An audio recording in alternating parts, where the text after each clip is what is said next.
Welcome to top headlines. రైతులకు ఇచ్చిన హామీ మేరకు మొదటి విడతగా 1 లక్ష వరకు రుణమాఫీ చేస్తున్నామని, ఇది తన జీవితంలో మర్చిపోలేని రోజు అని తెలంగాణ ముఖ్యమంత్రి రేవంత్ రెడ్డి అన్నారు. ప్రజాభవన్ లో ఎమ్మెల్యేలు, ఎమ్మెల్సీలు, ఎంపీలు, కాంగ్రెస్ నాయకులతో భేటీ నేపథ్యంలో బుధవారం ఆయన ఎక్స్ వేదికగా ట్వీట్ చేశారు. 2022 మే 6న వరంగల్ డిక్లరేషన్ ద్వారా రాహుల్ గాంధీ రైతులకు 2 లక్షల రుణమాఫీ చేస్తామని మాట ఇచ్చారని గుర్తు చేశారు. 10 ఏళ్లు అధికారంలో ఉండి కూడా కేసీఆర్ 28,000 కోట్లు కూడా రైతు రుణమాఫీ చేయలేకపోయారన్నారు. ఆగస్టు 15లోగా రైతు రుణమాఫీ చేస్తామని పార్లమెంట్ ఎన్నికల ప్రచారంలో చెప్పామన్నారు. ఆర్థిక నిపుణులు కూడా రుణమాఫీ కష్టమని చెప్పారని, ప్రభుత్వానికి ఆర్థిక ఇబ్బందులు ఎదురవుతాయని హెచ్చరించారని పేర్కొన్నారు. అయినప్పటికీ రుణమాఫీ చేస్తున్నామన్నారు.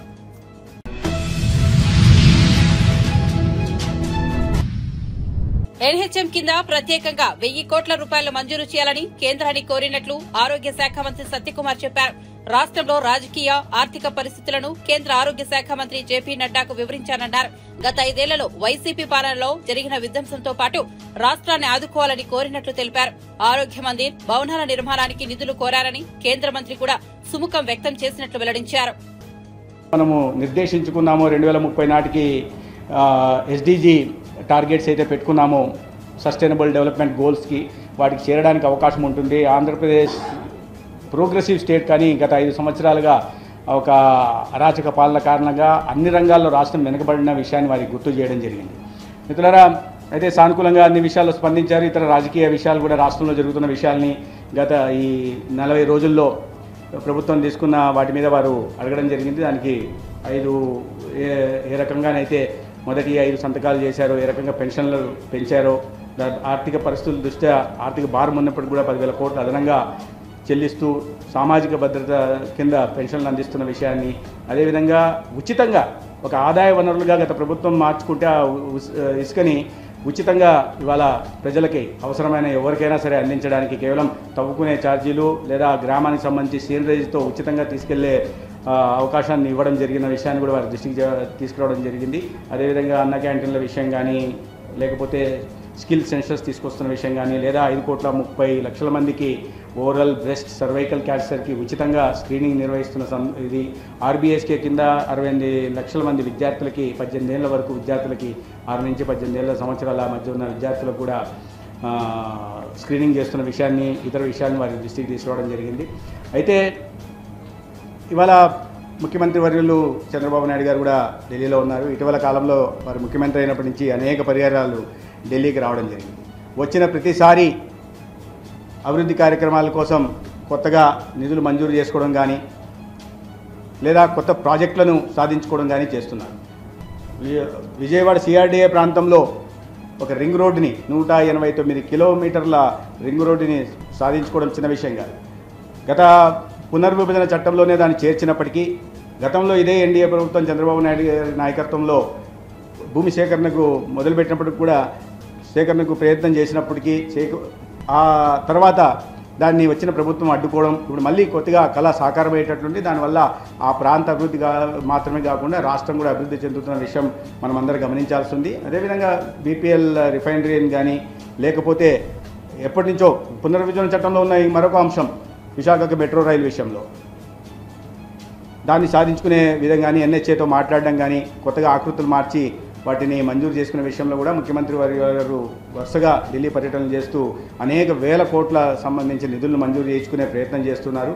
అయితే గత ప్రభుత్వం ప్రత్యేకంగా ఆ అమరావతిని శ్మశానం చేయడం కోసం, రాజధానిని చంపేయడం కోసం ఒక వికృత రాక్షస క్రీడకు శ్రీకారం చుట్టి 3 రాజధాని పేరుతో 3 ప్రాంతాలకి సమంగా అన్యాయం చేసిన విషయాన్ని మనం గుర్తుపెట్టుకోవాలి. ఆ రింగ్ రోడ్డు వచ్చింటే ఇవాళ ఆంధ్రప్రదేశ్ రూపురేఖలు మారిపోయాయి.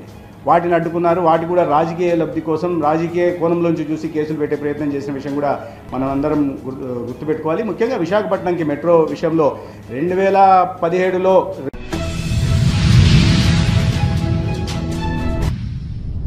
రుణమాఫీ అమలు కోసం తాము నిద్రలేని రాత్రులు గడిపామని తెలంగాణ ఉప ముఖ్యమంత్రి మల్లు భట్టి విక్రమార్క అన్నారు. ఆగస్టులోగా రుణమాఫీ చేస్తామని ముఖ్యమంత్రి రేవంత్ రెడ్డి చెబితే అందరూ ఆశ్చర్యపోయారన్నారు. మంగళవారం ఆయన మీడియాతో మాట్లాడుతూ రుణమాఫీని ఖచ్చితంగా అమలు చేస్తామని రేవంత్ రెడ్డి చెప్తే ఓట్ల కోసం, సీట్ల కోసం అనుకున్నారని పేర్కొన్నారు. కానీ ఇప్పుడు అందరి అంచనాలను తలకిందులుగా చేస్తూ రుణమాఫీ చేయబోతున్నామన్నారు.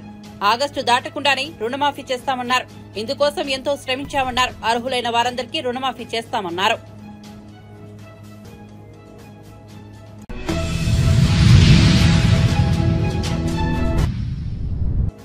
రాష్ట్రంలో ఇటీవల జరిగిన అత్యాచార ఘటనల నేపథ్యంలో వైసీపీ ఎమ్మెల్సీ వరదు కళ్యాణి కూటమి ప్రభుత్వంపై ధ్వజమెత్తారు. ఆడపిల్లల పట్ల అనుచితంగా ప్రవర్తిస్తే వారికి అదే చివరి రోజు అని ప్రకటించారని, గంజాయి మీద ఉక్కుపాదం మోపుతామని స్టేట్మెంట్ ఇచ్చారని వెల్లడించారు. ఇలా స్టేట్మెంట్లు ఇవ్వడమే తప్ప చర్యలేవి హోంమంత్రి గారు అని కళ్యాణి ప్రశ్నించారు. డిప్యూటీ సీఎం గారు గాని, హోమ్ మినిస్టర్ గారు గాని, మంత్రులు గాని ఎవరు ఆ కుటుంబానికి పరామర్శకు వెళ్లలేదంటే ఎంత దారుణం వైఫల్యం, ఎంత దారుణమైన నిర్లక్ష్యం మనకు అర్థం అవుతూ ఉన్న పరిస్థితి మనం చూసాం. అలాగే తీసుకుంటే ఈ కూటమి ప్రభుత్వం అధికారంలోకి వచ్చిన దగ్గర నుంచి కూడా బుల్డోజర్ సంస్కృతి, బుల్డోజర్లతో వైఎస్ఆర్ కాంగ్రెస్ పార్టీ ఆఫీసుల్ని, అలాగే వైఎస్ఆర్ కాంగ్రెస్ పార్టీ నాయకుల తాలూకా బిల్డింగ్స్ని కొట్టడం మీద దృష్టి పెడుతూ ఉన్నారు కదా. మరి ఆడపిల్లల్ని ఎంత దారుణంగా హత్యలు, అత్యాచారాలు చేస్తున్న వాళ్ళ మీద ఈ బుల్డోజర్స్ని ఎందుకు ఉపయోగించడం లేదు అని నేను అడుగుతూ ఉన్నాను. అసలు ఈరోజు తీసుకుంటే గత కొద్ది రోజులుగా ఇన్ని సంఘటనలు జరుగుతూ ఉన్నా ఎవరు కూడా స్పందించట్లేదు, ఒక రివ్యూలు పెట్టట్లేదు. నిన్ననే క్యాబినెట్ మీటింగ్ అయింది. క్యాబినెట్ మీటింగ్లో దీని మీద ఎందుకు చర్చించలేదు, ఏం చర్యలు తీసుకుంటామో అని ఏ విషయం కూడా మాట్లాడిన పరిస్థితి. అంటే ఆడపిల్లల తాలూకా రక్షణ అనేది అంత ప్రాధాన్యత లేని అంశమా మీ కూటమి ప్రభుత్వానికి అని నేను అడుగుతూ ఉన్నాను. అసలు ఆడపిల్లలు అనే వాళ్ళు ఉన్న ప్రతి ఇంట్లో కూడా ఈరోజు వణికిపోతూ ఉన్న పరిస్థితిని మీరు కల్పించారు. అసలు తీసుకుంటే చంద్రబాబు నాయుడు గారైనా, పవన్ కళ్యాణ్ గారైనా, లోకేష్ గారైనా అంబానీ లాంటి వాళ్ళ ఇళ్లలో పెళ్లిళ్ళకి వెళ్ళారు, తప్పులేదు. కానీ అదే విధంగా మన రాష్ట్రంలో ఇన్ని సంఘటనలు జరుగుతున్నాయి కదా, వాళ్ళ కుటుంబాలకి పరామర్శకు వెళ్లాలనేసి మీకు గుర్తుకు రాలేదా అని నేను అడుగుతూ ఉన్నాను. హోమ్ మినిస్టర్ గారు అయితే ఈ కూటమి ప్రభుత్వం అధికారంలోకి వచ్చిన వెంటనే ఆవిడ చెప్పారు, మా కూటమి ప్రభుత్వం అధికారంలోకి వచ్చింది, ఈ రాష్ట్రంలో ఉన్న ఆడపిల్లలందరూ కూడా ప్రశాంతంగా నిద్రపోవచ్చు అని చెప్పి. ఎక్కడ నిద్రపోతూ ఉన్నారు? హోమ్ మినిస్టర్ గారి సొంత నియోజకవర్గంలోనే మనం చూసాం, ఇద్దరు ఆడోళ్ళకి బట్టలు చించి తెలుగుదేశం పార్టీ నాయకులు, కార్యకర్తలే కొట్టారు. అలాగే పక్క నియోజకవర్గం, అదే జిల్లా, అనకాపల్లి జిల్లా పక్క నియోజకవర్గం రాంబిల్లి మండలంలో దర్శిని అనే అమ్మాయికి గొంతు కోసి చంపేశాడు. అసలు ఆ చంపిన సురేష్ అనే వ్యక్తి పోక్సో కేసు కింద అరెస్ట్ అయ్యి విడుదలైతే ఈ దర్శిని కుటుంబ సభ్యులు 3 సార్లు దర్శిని తాలూకా తండ్రి వెళ్ళి పోలీస్ స్టేషన్లో కంప్లైంట్ ఇచ్చాడు. ఇతను మళ్ళీ బయటకు వచ్చాడు, మా అమ్మాయిని మళ్ళీ వేధిస్తున్నాడు అంటే కనీసం అక్కడ పోలీస్ సిబ్బంది కానీ, ఎస్ఐ కానీ స్పందించిన పరిస్థితి.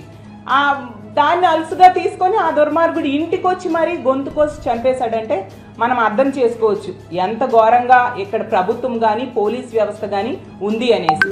హోమ్ మినిస్టర్ గారు అయితే పక్కనే ఉన్న అనకాపల్లిలో సన్మానాలకు అటెండ్ అయ్యారు. కానీ ఇదే దర్శిని తాలూకా డెడ్ బాడీకి పోస్ట్ మార్టం పక్కనే జరుగుతున్న కుటుంబానికి పరామర్శకు వెళ్ళలేదు. అంటే ఎంత నిర్లక్ష్యంగా వీళ్ళందరూ వ్యవహరిస్తూ ఉన్నారో మనం అర్థం చేసుకోవచ్చు. అలాగే అసలు లా అండ్ ఆర్డర్ ఇంతగా దెబ్బతినడానికి కారణం ఏంటంటే ఈ కూటమి ప్రభుత్వం అధికారంలోకి వచ్చిన దగ్గర నుంచి చూస్తూ ఉన్నాను, వీళ్ళు ఎంతసేపు వైఎస్ఆర్ కాంగ్రెస్ పార్టీ నాయకుల మీద కక్ష సాధింపులు చేద్దాము, వాళ్ళ బిల్డింగ్స్ లాంటివి ఎలా కూలగొడదాము, ఏ విధంగా వాళ్ళ మీద కేసులు పెడదాము, జగన్మోహన్ రెడ్డి గారి మీదో, మాజీ మంత్రుల మీదో, ఎమ్మెల్యేల మీదో ఏ విధంగా కేసులు పెడదాం అన్న దాని మీద దృష్టి పెట్టారు తప్ప వివక్ష లేకుండా పరిపాలించాలి అనే దాని మీద ఏ కోసైనా దృష్టి పెట్టని పరిస్థితి మనం చూసాం.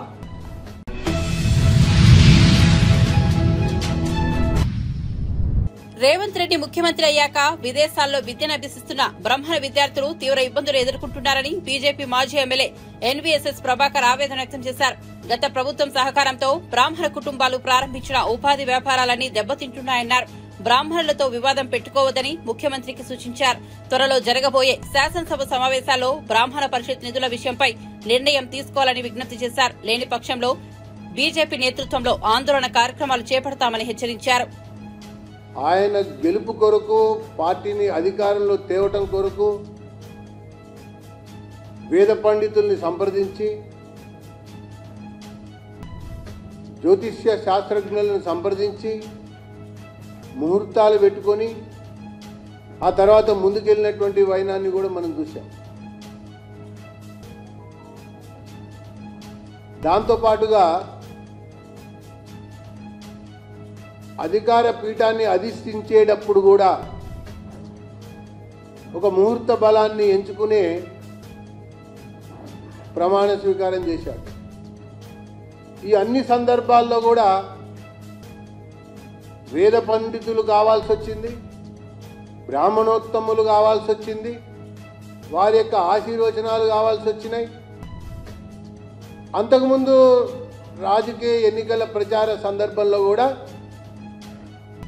బ్రాహ్మణులకు సంబంధించినటువంటి అనేక అంశాలపైన విషయాలపైన ప్రతి సందర్భం ప్రతి సమయంలో అధికారంలోకి వచ్చినటువంటి తర్వాత అనేక రకాలుగా మేము ఆదుకుంటామని, అనేక రకాలుగా మరి వారి యొక్క బాగోగులు చూస్తామని చెప్పని పేర్కొనటమే కాకుండా మరి సమాజం కొరకు సస్యశ్యామలం కొరకు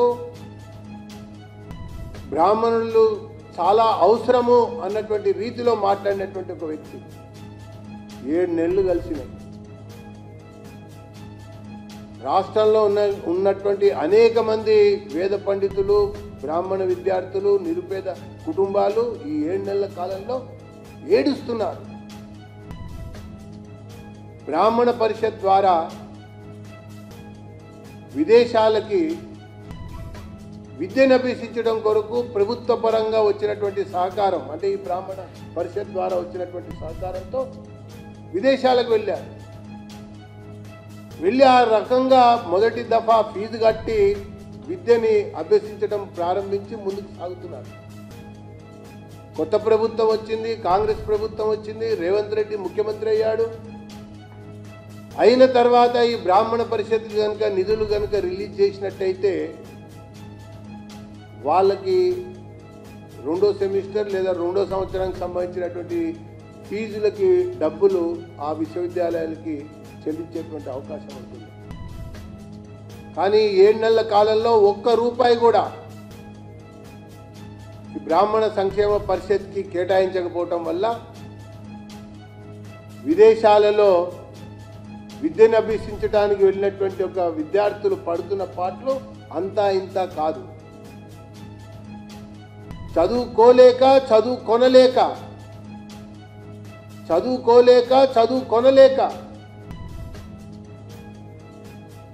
ఇతరతర పనుల ద్వారా కాలం వెలుగుచ్చవలసినటువంటి పరిస్థితి దాపరిచిందంటే ఈ రేవంత్ రెడ్డి యొక్క అనాలోచితమైనటువంటి చర్య వల్లనే అని చెప్పని భారతీయ జనతా పార్టీ సూటిగా ఆరోపిస్తారు. అంతేకాకుండా స్వయం ఉపాధి కింద రుణాల కింద ఇస్తామని చెప్పి కొంత పెట్టుబడి మీరు పెట్టుకుంటే మేము సాంకేతిక పరిజ్ఞానాన్ని అందించి మిగతా రుణ సౌకర్యం అందిస్తామని చెప్పని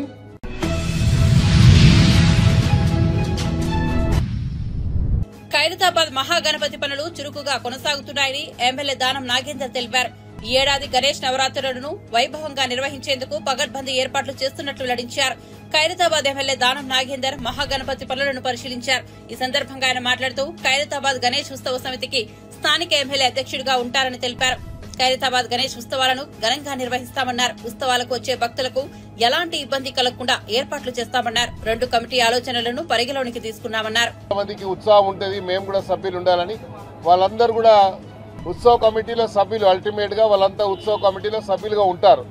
పార్టీలకు అతీతంగా జరిగేటువంటి ఈ ఉత్సవం కాబట్టి ప్రధానంగా ఖైరతాబాద్ లో జరిపేటువంటి ఈ కార్యక్రమంలో కుల మతాలకు అతీతంగా ఈ పూజా కార్యక్రమంలో పాల్పంచుకుంటారు.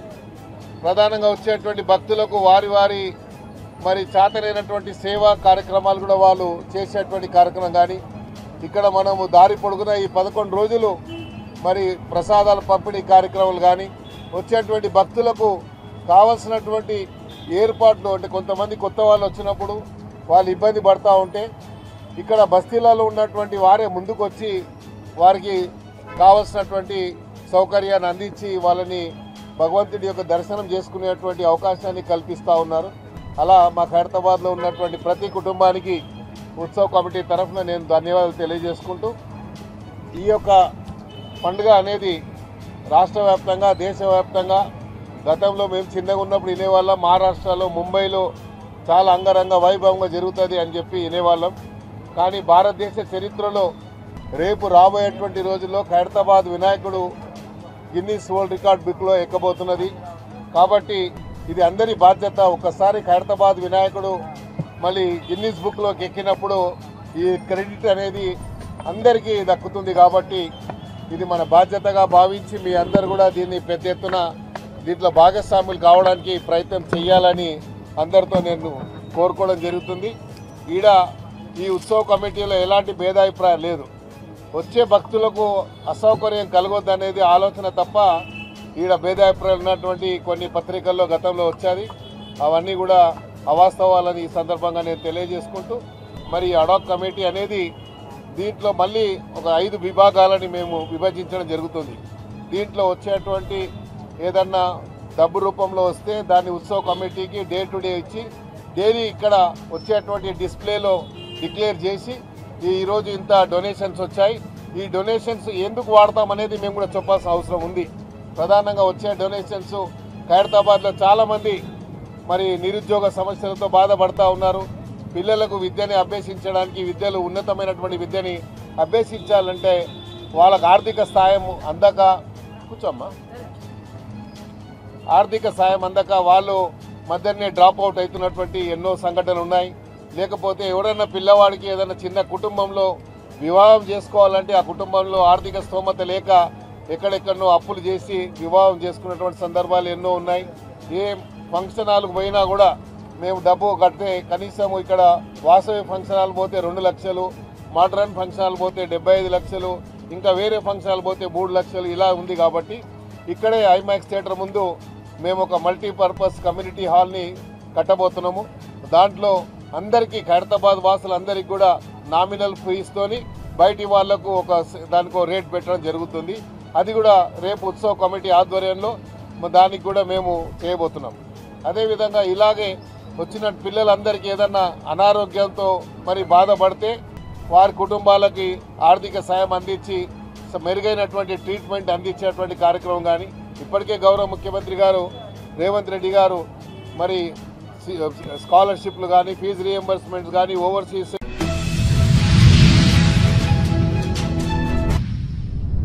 తెలంగాణలో రానున్న 3-4 రోజుల్లో భారీ నుంచి అతి భారీ వర్షాలు పడే అవకాశం ఉందని వాతావరణ శాఖ తెలిపింది.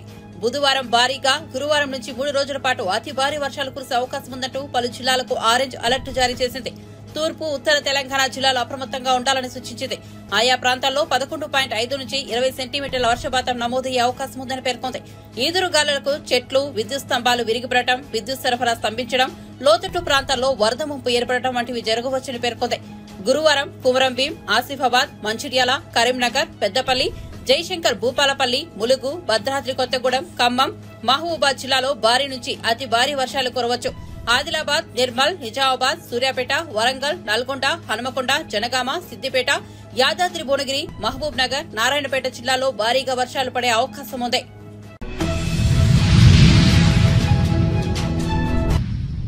నెల్లూరులో రొట్టెల పండుగ ప్రారంభమైంది. బారా షహీద్ దర్గా వద్దకు భక్తులు భారీగా చేరుకున్నారు. ఊరించే వరాల రొట్టెను అందుకునేందుకు వివిధ ప్రాంతాల నుంచి వేలాదిగా తరలివచ్చారు. స్వర్ణాల చెరువులో పుణ్య స్నానాలు చేశారు. అనంతరం కోరికలు, రొట్టెలు పంచుకున్నారు. బారా షహీదులకు గలేఫ్లు, పూల చద్దర్లు సమర్పించి మొక్కులు తీర్చుకుంటున్నారు. భక్తుల రాకతో స్వర్ణాల చెరువు ఘాట్, దర్గా ఆవరణలో సందడి నెలకొంది.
నేను ఇప్పుడు ఇది 3వ అండి రావడం. ఫస్ట్ ఒకసారి వచ్చినప్పుడు అయితే ఒక ఇంటి రొట్టె తీసుకున్నాను, ఇల్లు కట్టాను, కొంచెం అప్పులు తీరాయి. మళ్ళీ 2వ వచ్చాను, 2 ఇల్లు కట్టాను. పర్వాలేదు, బాగానే అయితే ఉంది. అందుకే ఇది 3వ నాతో పాటు ఇంకొక 5గురిని తీసుకొచ్చా. అది నమ్మకంగా అయితే బాగానే. మా చెల్ల మస్తాన్వి, షేక్ మస్తాన్వి. బాగుంది, కడవ బాగానే ఉంది. రొట్టెలు మాకు వచ్చినా ఎప్పుడు వచ్చినా మాకు పని అవుతుంది. నెల్లూరుకి సంవత్సరం వస్తాం. మేమా ఇంట్లో అప్పులు రొట్టె, కై బరకత రొట్టె అన్నీ పట్టాం. అవి తీరినాయి, అది అందుకోసం అని మళ్ళీ వస్తుంటాం. హైదరాబాద్ చాలా నమ్మకం ఉంది. 8-9 ఇయర్స్ నుంచి వస్తున్నాం. ఇక్కడ అన్నీ బాగా జరుగుతాయి. అంటే మనం కోరుకున్నవన్నీ ప్రతివి బాగా అవుతుంది. అందుకే ప్రతిసారి రావాలని అనుకుంటున్నాం. అది బారా షహీద్ దర్గా రొట్టెల పండుగ ఏదైతే ఉందో దీన్ని మొహరం జియారత్ అని మేము చెప్తాము. ఇక్కడికి వచ్చే భక్తుల్లో 170 మంది హిందూ సోదరులు ఉంటారు కాబట్టి వాళ్ళు దీన్ని రొట్టెల పండుగలాగా నామకరణం చేసినారు. ఇక్కడికి వచ్చే లక్షలాది మంది భక్తులకు ఎటువంటి ఇబ్బంది కలగకుండా చేయాలనే ఒక మంచి ఆలోచనతో గత 5 సంవత్సరాల్లో ఎప్పుడు కూడా ఈ విధంగా జరగలేదు. ఒక సెక్యులర్ నాయకుడు రాష్ట్రానికి ముఖ్యమంత్రి అవ్వడం, అతను ముఖ్యమంత్రి అయిన తర్వాత మొదటి ఏదైతే రాష్ట్ర పండగ ఈ బారా షహీద్ దర్గాలు జరిగే రొట్టెల పండుగ ఉంది కాబట్టి ఇక్కడ ఎటువంటి లోపాలు లేకుండా రూరల్ శాసనసభ్యులు కోటంరెడ్డి శ్రీధర్ రెడ్డి గారు 45 రోజుల ముందు నుంచి పొంగూరు నారాయణ గారు అదేవిధంగా ఆనం రామనారాయణ రెడ్డి ఇద్దరు మంత్రుల సహకారాలు తీసుకొని వాళ్ళ తమ్ముడు కోటంరెడ్డి గిరిధర్ రెడ్డిని ఇక్కడ పర్యవేక్షిస్తూ టోటల్ ఎంతమంది వచ్చినా కానీ మహిళలకు టాయిలెట్స్ కానివ్వండి, డ్రెస్ చేంజ్ చేసుకోవడానికి రూమ్లు కానివ్వండి, అదేవిధంగా ఏదైతే స్వర్ణాల చెరువు ఉందో దాంట్లో వాటర్ క్లీనింగ్ కానివ్వండి అన్ని ఏర్పాట్లు బ్రహ్మాండంగా చేసినారు.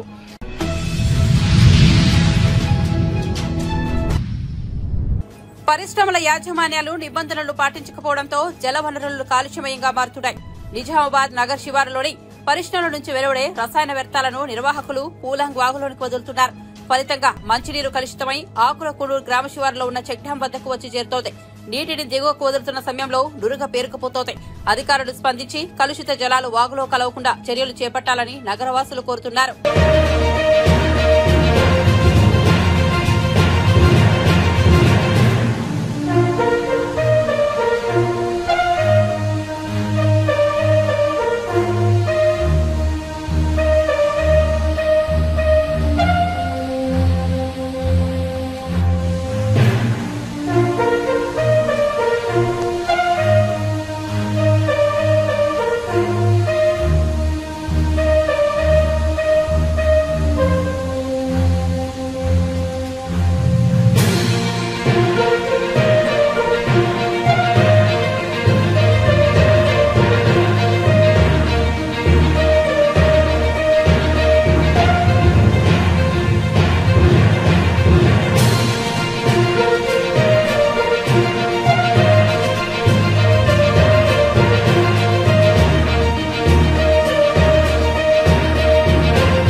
పల్నాడు జిల్లా నరసరావుపేట మండలం కోటబొకుండ శ్రీ కోటేశ్వర స్వామి ఆలయానికి భక్తులు పోటెత్తారు.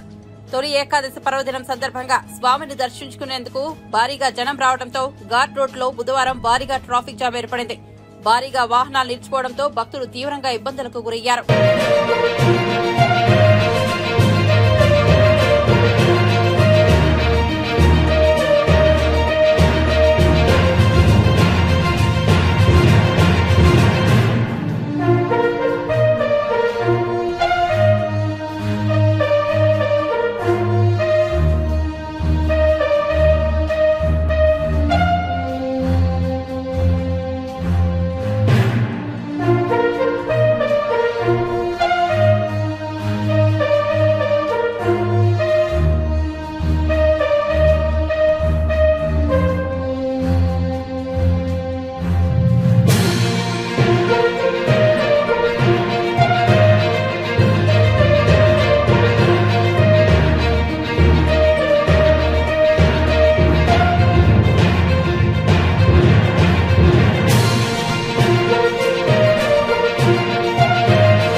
మంత్రి నారా లోకేష్ చొరవతోనే కువైట్ నుంచి సొంతూరుకి రాగలిగానని తెలుగు కార్మికుడు శివ వెల్లడించారు. అన్నమయ్య జిల్లా వాల్మీకిపురం మండలం చింతపర్తి బీసీ కాలనీకి చెందిన శివ స్వస్థలానికి చేరుకున్న తర్వాత కుటుంబ సభ్యులను కలుసుకుని తీవ్ర భావోద్వేగానికి గురయ్యారు. అనంతరం కువైట్ లో తాను పడిన కష్టాలను వివరించారు. కువైట్ లో తన కష్టాలపై తెలుగు కార్మికుడు శివ కన్నీళ్లు పెట్టుకుంటూ సామాజిక మాధ్యమం ఎక్స్ లో పెట్టిన వీడియోపై ఇటీవల లోకేష్ స్పందించారు. తనకు సాయం చేయకపోతే చావే దిక్కంటూ శివ వేడుకోగా వెంటనే టీడీపీ ఎన్ఆర్ఐ బృందానికి అతడి బాధ్యతలు లోకేష్ అప్పగించారు. అక్కడికి వెళ్ళిన తర్వాత నాకు అలాగుంటుందని తెలుసు సార్. గొర్రెల కాటికి అని చెప్పారు. సరే గొర్రెలు అంటే ఎడారి అని చెప్పలేదు సార్. నేను అడిగాను, ఎడారుల కాటి కాదు, గడ్డి ఉంటుంది, పచ్చగడ్డి ఉంటుంది, గడ్డి కోసి ఆవిడకి వేయడము, ఈ దొడ్లో నుంచి ఆ దొడ్లో గొర్రెలు తోలడము, అవి క్లీన్ చేయడము, ఆవిడకి నీళ్లు పెట్టడము, మేత వేయడము, ఇంతవరకే చెప్పారు సార్. అక్కడికి వెళ్తే కానీ తెలియలేదు సార్ నాకు గొర్రెలు ఉంటాయని. పావురాలు ఉన్నాయి, బాతులు ఉన్నాయి, హంసలు ఉన్నాయి, కోళ్ళు ఉన్నాయి, నాటుకోళ్ళు ఉన్నాయి, మన తొండం కోళ్ళు ఉన్నాయి, కుక్కలు ఉన్నాయి, పిల్లిలు ఉన్నాయి, మళ్ళీ ఈ లవ్ బర్డ్స్, గువ్వలు, పిచ్చుకలు, రకరకాల పక్షులు ఉన్నాయి, మళ్ళీ చెట్లు ఉన్నాయి సార్. మెయిన్ చెట్లు, ఆ చెట్లు వచ్చేసి మన ఇళ్ళ దగ్గర ఉండే కంపు చెట్లు అట్లాంటివి. ఆ చెట్లకి ఒక 2 కిలోమీటర్లు నీళ్లు తీసుకెళ్లి పోసేవాడిని. నా వల్ల కాక ఒక్కడి వల్ల ఆయన కపిలికి చెప్పాను, ఇక్కడ నా వల్ల కావడం లేదు, ఒక్కడి వల్ల వేరే మనిషిని ఇంకో మనిషిని పిలిపించు, ఒక్కడిని నేను చేయలేకపోతానంటే అతను పట్టించుకునేవాడు కాదు. నేను చెప్పి నాకు విసుగొచ్చింది. అక్కడ జనరేటర్లు కరెక్ట్గా పనిచేసేటివి ఒకటి లేవు. అదేవిధంగా మళ్ళీ నాకు మోటార్లు ఒకటి రిపేర్ అయిపోయినాయి. కొన్ని చెట్లకు డ్రిప్పులు ఉన్నాయి, కొన్ని చెట్లకు డ్రిప్పులు లేవు. అలా మోటార్లు చెడిపోవడం, నేను మోటార్లు రెడీ చేయించమన్నా కూడా పట్టించుకునేవాడు కాదు. వాళ్ళు సాయంత్రం అయితే వచ్చేవాళ్ళు, వచ్చి ఏసీ వేసేమనేవాళ్ళు. ఏసీ స్టార్ట్ చేసి వేసేవాడిని. నాకైతే ఏసీ లేదు, ఫ్యాన్ లేదు, ఏమీ లేదు సార్. నేను అలాగే ఎండలో 60 డిగ్రీలు ఎండ కాసేది, 60, 62, 58 అలా డిగ్రీలు ఎండ కాసేది. ఆ ఎండకు నేను తట్టుకోలేక ఉండిపోయాన్ని. ఒకసారి వాళ్ళు ఫ్రిడ్జ్లో నీళ్లు తెచ్చి పెడతారు సార్, ఐస్ గడ్డలు తెస్తారు, ఐస్ గడ్డల్లో నీళ్ళ బాటిల్ తెచ్చి పెడతారు. ఆ ఎండకు తట్టుకోలేక ఆ నీళ్ళు తాగుతుంటే ఒక రోజు వచ్చే అడిసాడు, ఆ నీళ్ళు నీకోసం కాదు, మేము తెచ్చుకోవడానికి, మేము తాగడానికి, నీకు ఆ నీళ్ళతో పని లేదు, నువ్వు ఎందుకు తాగుతున్నావు అని చెప్పి నీ గొడవ వేసుకున్నాడు. ఆ ట్యాంకులో నీళ్ళు తాగమన్నాడు. ఆ ట్యాంకులో నీళ్లు ఉదయం నుంచి నైట్ వరకు కానీ, నైట్ నుంచి ఉదయం వరకు కానీ కాలిపోతూనే ఉంటుంది సార్ నీళ్లు. ఎటుపక్క నుంచి గాలి తోడడానికి ఆస్కారం లేదు ఆ ట్యూబ్లో నీళ్ళకి. అవి చల్లబడవు, వేడిగానే ఉంటాయి. ఎండ చూస్తే బీభత్సంగా ఉంటుంది. ఇంకా నా వల్ల కాక సాధ్యపడక ఈ పని కంటే చనిపోయేదే బెస్ట్ అనిపించింది సార్ నాకు. నేను మనిషి చనిపోదామని ఆలోచించుకున్నాను. ఆ టైంలోనే చిన్నగా వీడియో తీసి సోషల్ మీడియాలో పెట్టాను. అది చాలా బాగా వైరల్ నారా లోకేష్ సార్ గారు స్పందించి మన స్వదేశీలో ఉన్న, మన కువైట్లో ఉన్న వాళ్ళ పార్టీ అధికారులు నాకు మెసేజ్ పెట్టారు. నీకు ఎక్కడున్నావు, ఏమున్నావు అని చెప్పి అతను తీసుకొచ్చారు. అక్కడి నుంచి నాకు తీసుకొచ్చి ఎంబీసీలో దగ్గర వదిలారు. ఎంబీసీ అధికారులు కూడా చాలా బాగా పనిచేసి నాకు వాళ్ళు అక్కడ ఉన్న ఏజెంట్ని పిలిపించి పాస్పోర్టు, వీజా అన్ని తీసి ఇక్కడ పంపించారు. అదేవిధంగా నేను పడ్డ కష్టము అంతా ఇంత కాదు సార్. నా భార్య బిడ్డలను కూడా చూస్తాను, వాళ్ళ దగ్గరకు వస్తాను అనే ఆశ కూడా వదిలేసి ఉన్నాను. అదే టైంలో మన నారా లోకేష్ బాబు గారు ఎప్పుడైతే నాకు పేపర్లో న్యూస్ వచ్చిందో అప్పుడు కొద్దిగా ఆశ కలిగింది. నారా లోకేష్ బాబు గారు చూసి నన్ను సాయం చేస్తారనుకున్నాను. అదే విధంగా సాయం చేశారు. అదే విధంగా మన అమెరికా ఎన్ఆర్ఐ గారు కూడా, మన లోకేష్ బాబు గారు మదనపల్లిలో ఉన్నారు, ఆయన కూడా చాలా విధంగా సాయం చేశారు. ఆర్థికంగాను ఇంటి దగ్గరకు వచ్చి నా భార్య బిడ్డలు ఒంటరిగా ఉన్నారని తెలుసుకొని ఆ భార్య బిడ్డలకు కూడా ఆయన ఆర్థికంగా సాయం చేశారు, మంచి చెడ్డ చూశారు. అదేవిధంగా మన సర్పంచ్ సార్ గారు వాళ్ళు కూడా ఆర్థికంగా మా వాళ్ళు వెళ్ళి కలిసేసరికి ఆ విషయం అందరికీ చెప్పాడు. పవన్ కళ్యాణ్ గారికి వాళ్ళందరికీ చేరవేశారు మన సర్పంచ్ సార్ గారు.